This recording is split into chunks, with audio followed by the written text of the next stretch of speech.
Dako naman tayo, Mare, sa mga nasalantang paaralan. Yan, ang dami rin kasi talaga. Kaya tulong-tulong tayo. Pero pakinggan muna natin gaano nga ho ba ka grabe yung mga nasalantang mga paaralan Dahil natin. dito, ang maapektuhan naman, edukasyon ng ating mga Edukasyon. kabataan. Nasa linya na natin si Yusek Rev C. Escobedo ng DepEd Undersecretary for Operations po naman. Magandang umaga po sa inyo, Yusek. Si Connie po ito kasama si Igan. Magandang umaga po. Magandang umaga, Igan at Ah. Miss Connie. At magandang umaga sa lahat ng tagapakinig ng iyong programa. Opo. Meron na ba tayong pangkahalatang assessment sa mga nasira pong paaralan nito mga sunod-sunod na bagyo? Opo, Igan. Matapos ang bagyong Pipito, nagpalabas po ng memorandum si Secretary Sani Angara na unahin yung kaligtasan ng ating mga mag-aaral, teacher at mga non-teaching personnel. At siguruhin na yung ating mga mag-aaral ay ligtas at kapag humupa na yung bagyo ay siguruhin din na yung mag-prepare para sa continuing na pag-aaral nila. Yung extent po ng bagyo dahil kinumbine na namin yung Nika, Ophel at Pipito kasi iisang truck lang po ang dinaanan ng bagyo ay umabot na po initially yung damage as to infra ng mahigit 1 bilyon. Okay. At tinamaan nito ay 308 classroom na totally for reconstruction at 480 classroom for major repairs. So umaabot po yan ng mahigit na 1 bilyon.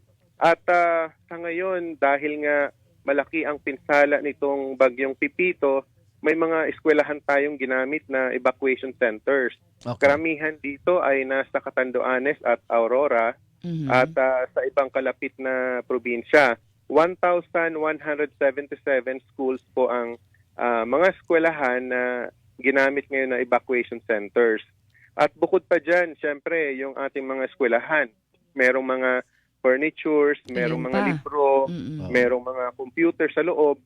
Marami po ang inabot din. 4,427 yung in terms of school furnitures. Ito yung mga upuan at mesa na ginagamit ng ating mga desk. mag-aaral. At 31,319 learning resources. Ito po yung mga libro, mga aklat na ginagamit din ng ating mga mag-aaral. Opo. At yung nakakalungkot din dahil may mga computers tayo na binibigay sa mga mag-aaral, 481 damage computer packages po Okay, ang so nasira nitong bagyo. so ito po, Yusek, inevitable na, syempre pagka mga kalamidad di ba? Talagang meron at meron ang mga masisira. Pero sa ngayon, ito ho nakakadagdag pa doon sa, kumbaga, problema na dati nakakulangan sa mga kagamitan sa eskwelahan. Papaano ho tayo ngayon makaka-cope kaya? Opo, ang utos po ni Secretary Angara dahil nga po sira yung ating mga silid paaralan ay mag-resort po tayo doon sa tinatawag natin alternative delivery mode. Ito yung isang modality na meron tayo mga modules, meron tayong mga learning activity sheets na kung saan ay sinasagutan, binabasa at inaaral ng ating mag-aaral kahit na sila ay nasa bahay. Of course, ito ay with proper instruction and guidance ng ating mga guro. So talagang kailangan na po talaga natin mag-adapt dito sa Pero ito na po yung norm eh. Sa nangyari ho ba dahil una, nasira mga paaralan, pangalawa, ginagawang evacuation center, yung ating pong schedule sa curriculum, Tama, baka apektado na ho ba? Nahuhuli na ho ba tayo o nakakasabay pa dahil sa paggamit ng ibang module? Opo, tama po, no?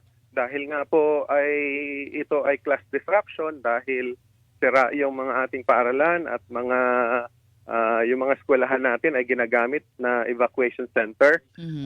Meron pong yung binabanggit ko, yung alternative delivery mode.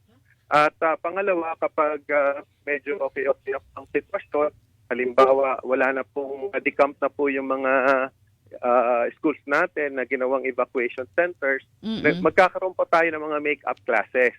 Okay. Sa gayon ay So yung pati mga Sabado? Pati Sabado, Opo, baka may pasok. Oo.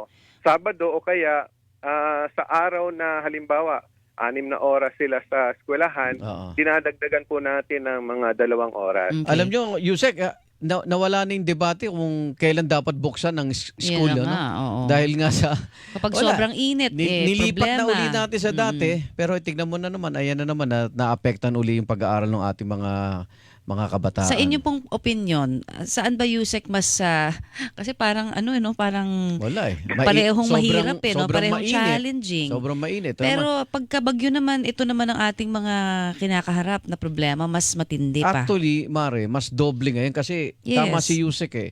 Yung mga eskwelahang ginagawang evacuation center, yung iba nasira pa. O saan mo Oo. pa ilalagay yung mga tao na Yusek, no? Opo. Mahirap po talaga sabihin kung hindi tama po kay Wigan, hindi na usapin yung adjustment. Ang Hindi na. usapin dito yung adaptation na sa climate change. Dahil Okay. papalakas yung bagyo. Okay. Dapat yung modality natin sa pagtuturo medyo hindi na conventional na nakatali lang sa silid paaralan. Okay. Dapat sa ngayon po pinag-aaralan ng Administration Secretary Angara ano yung mga iba't ibang forma o klase ng mga alternative delivery mode. Doon na po kami nag-explore. Kasi nga halos padalas ng padalas at mas palakas ng palakas yung mga bagyo. Pero At Hindi lang bagyo, pati earthquake. patagal ng hupa ng baha, Yusek. tama. Tsaka pag, Tama po. tsaka pag nawalan ng tirahan yung mga bata at mga guro, ang hirap. Sabay-sabay na. Ang hirap. Pati teacher. Actually, ako na, very challenging talaga ho yung sitwasyon. Kasi yung mga bata, halimbawa, nawalan sila ng tirahan. Ganon din yung mga guro, di ba? Papaano din naman sila Uunahin ng guro muna yung sarili nilang bahay bahay, nila. syempre, 'di ba? Tapos yung pamilya nila. Pero parang ang hirap mag-aral kahit na sabihin mong 'di ba meron kang iba pang ways and means Oo. para makapagbigay po ng meron bang solusyon. ayuda yung mga guro, Yusek? In terms of kahit pera o materyales? Under po sa kung sinasabi natin na financial assistance sa galing sa DepEd wala pong ganon. Pero Walang GAA, ganon. opo. Pero pwede pong Request pwede yun na pong next year. Iba na. meron sa ibang meron sa ibang ahensya. Lalo Okay. kung nawalan sila ng bahay. Mhm. Opo. Igan, idagdag ko lang. Oo. Sa school year na to, di ba nagsimula tayo ng July 29. Opo. Mhm. Tapos hindi pa natatapos nga yung second quarter. Halos binilang namin nasa nasa 38 school days lost. Wow, ang dami na nun. Isang buwan mahigit. Mm-mm. Opo.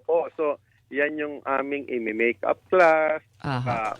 Yan yung aming hahabulin. Kasi syempre kapag wala sa eskwelahan Mm-mm. o wala sa silid paaralan yung mga At least may bata, ginagawa sa bahay. Opo. Paano nga ho Oo. ba ang effect nito? Kasi 'di ba may mga hinahabol pa tayo sa reading comprehension ng mga bata. How are we doing now? Lalong-lalo na dun sa mga basic na kailangan Ayun, matutunan. dadagdagan na Mare yung gawaing O bahay. yun na nga. Paano pa? Takdang aralin. Meron Oh. ba silang, kumbaga parang, bibisitahin ba sila? Kasi ang realidad, pag nasa bahay, baka hindi man nagagawa ng mga kusa ng ibang Mga mga nanay mag-aaral. ang At saka sumasagot. yes. Hindi ba pwedeng, ano ba yun, naglilibot ba yung mga guro? O mas dagdag trabaho sa Yung kanila? monitoring. Oo. Oo. Yung isang alternative delivery mode natin, yung tinatawag nating dynamic learning program, yung mga bata, for example, binasa nila yung isang subject, tapos ang pinagagawa natin, sila mismo yung pinasusulat at pinapadrawing natin. Nang sa gayon, dahil alam at batid naman ng guro yung sulat at pag-drawing ng bata, so nakikita talaga kung sino ang gumawa. Hindi lang yung bibilugan nila yung answer. Opo. So, mas po yun, isa sa mga epektibong pamamaraan. Kailangan gumana utak. Dapat may superpower sa mga Opo. guro talaga, ano? Ay, Ay, opo. Ang galing nila eh. Yung mga guro talaga natin ngayon, dagdag na gawain at nagsisipag po sila dahil alam nila na marami ng huling-huli na tayo. mga class Mabuhay sila. disruptions. Opo. Ay, Yusek, maraming Thank you po. salamat at nalalaman natin yung sitwasyon at magkakatulungan tayo dyan sa puntong yan. Ingat po kayo. Salamat po. Maraming salamat po, Igan. Maraming salamat, Miss Connie. Thank you po. Yusek Rebsi. Hilingan, walang pinoprotektahan.